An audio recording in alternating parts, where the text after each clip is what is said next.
Good day, world. Steph here with today's check-in, the soil and soul with Sacred Earth Essentials, where I believe the earth is sacred and all its creatures, great and small, and you are too. So yesterday was a shorts video.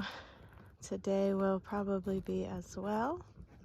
I'm going to start doing more of these inside and picking specific plants and instructional topics to add in, add some more color to these videos, as it tends to be a bit gray.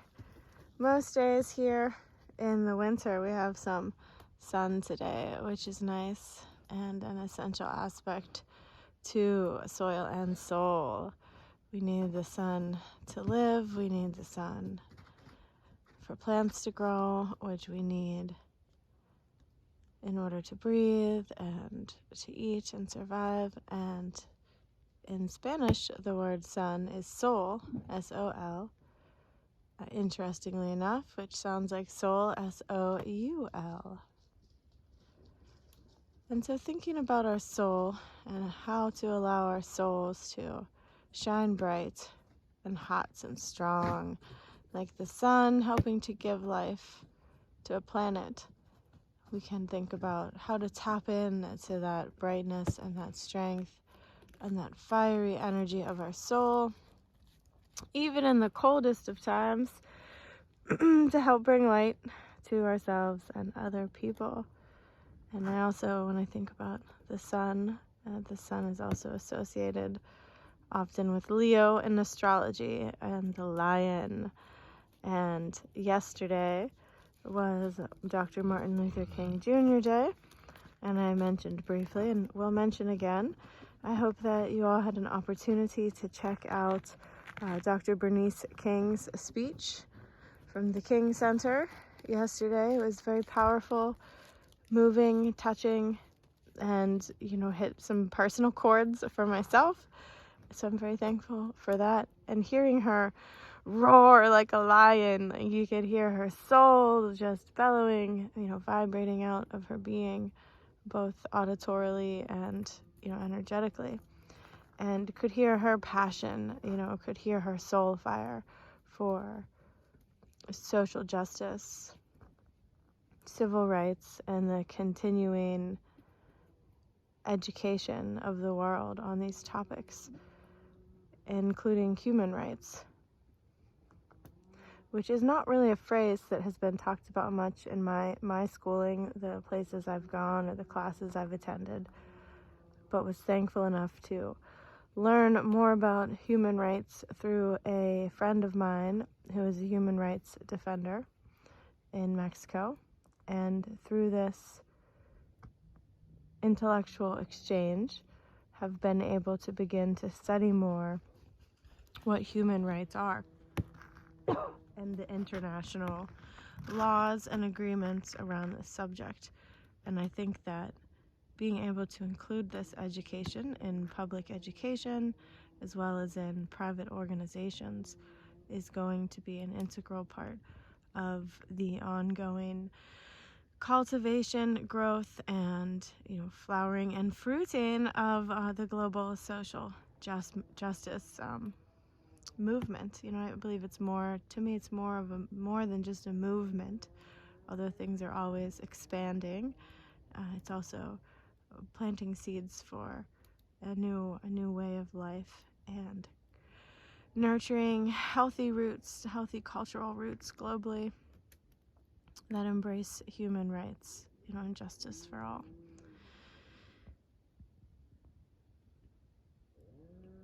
So in observation of that topic and of Dr. King, Dr. Bernice King mentioned and discussed this idea of the inconvenient king. And that makes me think of the movie The Inconvenient Truth and lots of other truths that are seemingly inconvenient by the way they agitate us, but essential in the way they till us up, like when we're digging up soil to plant and mixing in that compost. And the inconvenient king was in reference, if I was interpreting it correctly, to that oftentimes people, and myself included, will quote Dr. Martin Luther King and talk about his love of Christ and of spreading love, or talk about the more palpable to some people aspects of the civil rights movement and the quotes that people will use. And that as we observe and acknowledge what she was referring to as the inconvenient king, referencing that he was stirring things up, that there were people opposed to him, that he faced constant death threats, that he had to be strong and determined in the face of opposition, that his truth, the collective humanitarian truth that he was speaking and teaching about and spreading and sharing and cultivating, that this truth was inconvenient to some, that he was a rebel rouser, if you will, a sacred rebel. And just like many people throughout our collective international history have been people who have elicited change, including Jesus. People will worship Jesus now, but when we look at the truth of his existence, he was someone who was standing against what he considered to be corrupt powers at the present time. And he was bringing truth and bringing knowledge to people that those people who were abusing their power and control did not want for the general public to know, hence being inconvenient. And we see what happens sometimes to people throughout history who speak inconvenient truths. However, in the grand, larger picture, those truths are self-evident. Like, those truths are not inconvenient. It's those truths that are allowing for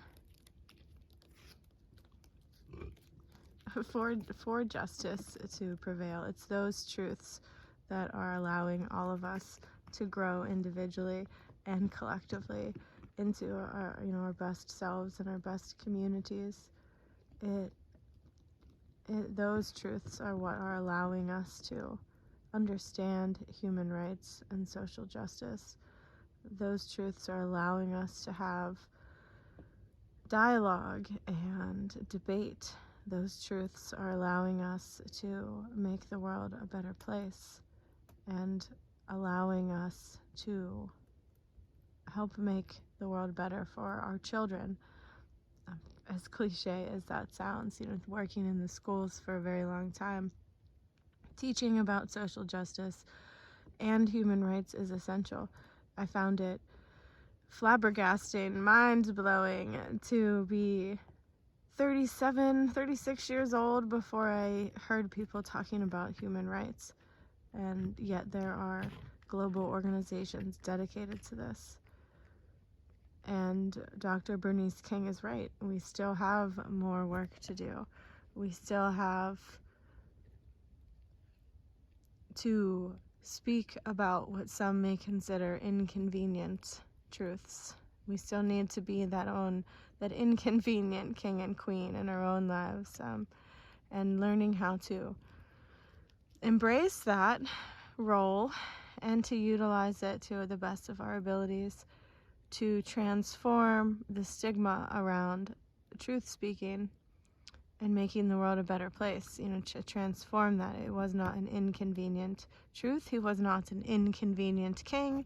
It was an essential truth, an essential movement, and he was the essential king. And we can look at that as well on a soulful level if you believe in a higher power, and you can look at that internally as well as learning how to be our own best essential rulers of our own lives, how to be royal and regal in the sense of having integrity and putting the people first and sharing these essential truths of human rights with the world, as well as sharing the essential truths of earth rights in the world and our connection to that.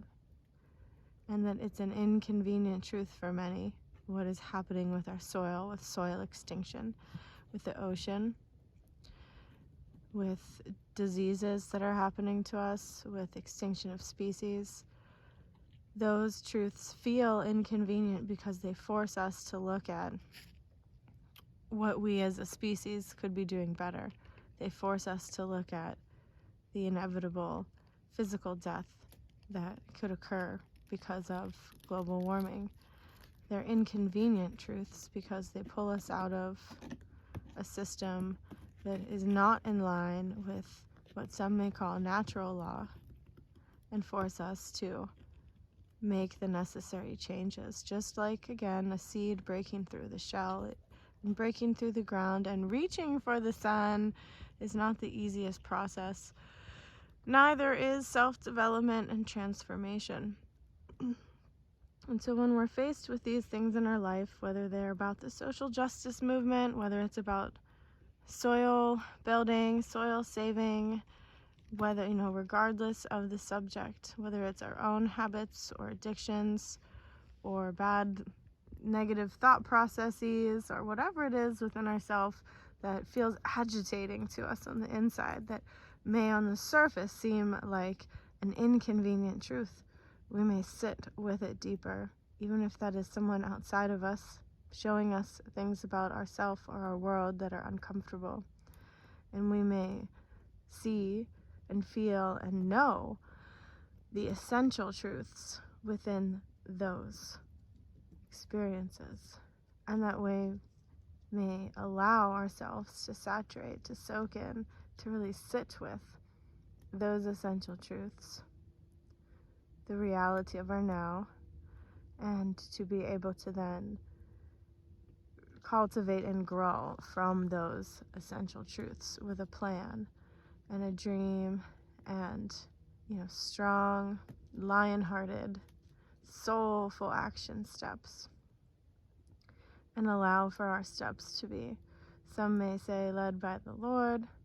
Allow our steps to be led with those highest levels of integrity for all beings, whether you see that through the lens of religion, whether you see that through the lens of just basic goodness and being a good person, or whether you see that through the lens of universal human rights. All right, folks, thanks for listening today and being with me in this evolving process of soil and soul. I hope you get real dirty today and cultivate the soil of your soul and of any plants that you may be loving and tending to, wherever you may be. All right, folks, be at peace and be a blessing. Don't forget, the earth is sacred. And you are too. Bye.